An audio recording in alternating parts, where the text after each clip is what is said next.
नमस्कार, मैं हूं संदीप अखिल और आप देख रहे हैं लल्लूराम.com। छत्तीसगढ़ की राजधानी रायपुर से 50 किलोमीटर की दूरी पर स्थित है चंपारण। चंपारण वो जगह है जहां महाप्रभु वल्लभाचार्य प्रकट हुए थे। चंपारण छत्तीसगढ़ का बहुत ही रमणीय स्थल है। यहाँ चंपेश्वर महादेव का मंदिर है तथा महाप्रभु वल्लभाचार्य का प्रागट्य स्थल होने से यहाँ दूर दूर से लोग आते हैं। जगत गुरु वल्लभाचार्य का जन्म 1789 में वैशाख कृष्ण एकादशी के दिन छत्तीसगढ़ के चंपारण में हुआ था।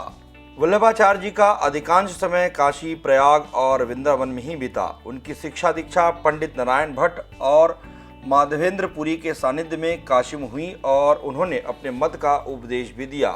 मात्र 11 वर्ष की आयु तक वो वेद शास्त्रों में पारंगत हो गए थे। उन्हें श्रद्धा के साथ महाप्रभु वल्लभ भी कहा जाता है। कहा जाता है कि वल्लभाचार्य ने अपना दर्शन खुद ही गढ़ा था और उनके जो मूल सूत्र हैं वेदांत में निहित हैं। महाप्रभु वल्लभाचार्य के अनुयायी वैसे तो पूरे देश में फैले हैं, लेकिन ज़्यादातर गुजरात और महाराष्ट्र में हैं। विदेशों में जाकर बसे लोग भी पुष्टि संप्रदाय से ताल्लुक़ रखते हैं। उनका भी चंपारण से नियमित संपर्क बना रहता है, यानी कि वो समय निकाल कर जरूर जो है वल्लभाचार्य जी के प्रागट्य स्थल चंपारण आते हैं। इस परिसर में महाप्रभु वल्लभाचार्य का भव्य मंदिर है। इसी स्थल पर प्रकट हुए थे। ऐसी किंवदंती है कि वल्लभाचार्य के माता पिता लगभग 550 साल पहले बनारस से मुगल साम्राज्य में हो रहे अत्याचार के कारण पद यात्रा करते हुए चंपेश्वर धाम आए थे। महाप्रभु के पिता का नाम श्री लक्ष्मण भट्ट था तथा माता का नाम श्रीमती इल्मा गारू था। बताते हैं कि माता इल्मा गारू को 8 मासा प्रसव हुआ। एक ऐसा समय आया जब उस नवजात शिशु का जन्म हो गया और उसे मृत समझकर पत्तों में ढककर वो आगे बढ़ गए। अगले पड़ाव में पहुंचने पर रात्रि में श्रीनाथ जी ने उनको स्वप्न में दर्शन दिए और कहे कि मैं जगत के कल्याण के लिए तुम्हारे उदर से प्रकट हुआ हूँ, लेकिन आपने मुझे मृत समझकर वहीं छोड़ आए हैं। श्रीनाथ ने कहा कि तुम लोग वापस आकर मुझे स्वीकार करो। दूसरे दिन वे वापस चंपेश्वर धाम आए तो देखा कि अग्निकुंड में नवजात शिशु है जो दाहिने पैर के अंगूठे को चूस रहा है। अग्निकुंड के चारों तरफ अवघड़ बाबा थे जो चंपेश्वर में ही रहते थे। उन्होंने बाबाओं से कहा कि अग्निकुंड में विराजमान शिशु हमारी संतान है, हम लोग इसे मृत समझकर ही छोड़ गए थे। बाबा ने कहा कि अग्निकुंड के मध्य में होने के कारण हम लोग इस बालक को स्पर्श नहीं कर पा रहे हैं। आपके पास क्या प्रमाण है कि आपका ही बालक है?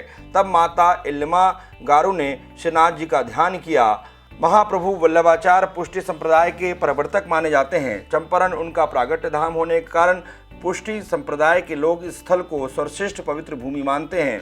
ये भी कहा जाता है कि महाप्रभु ने अपने जीवन काल में 3 बार धरती की पैदल परिक्रमा की।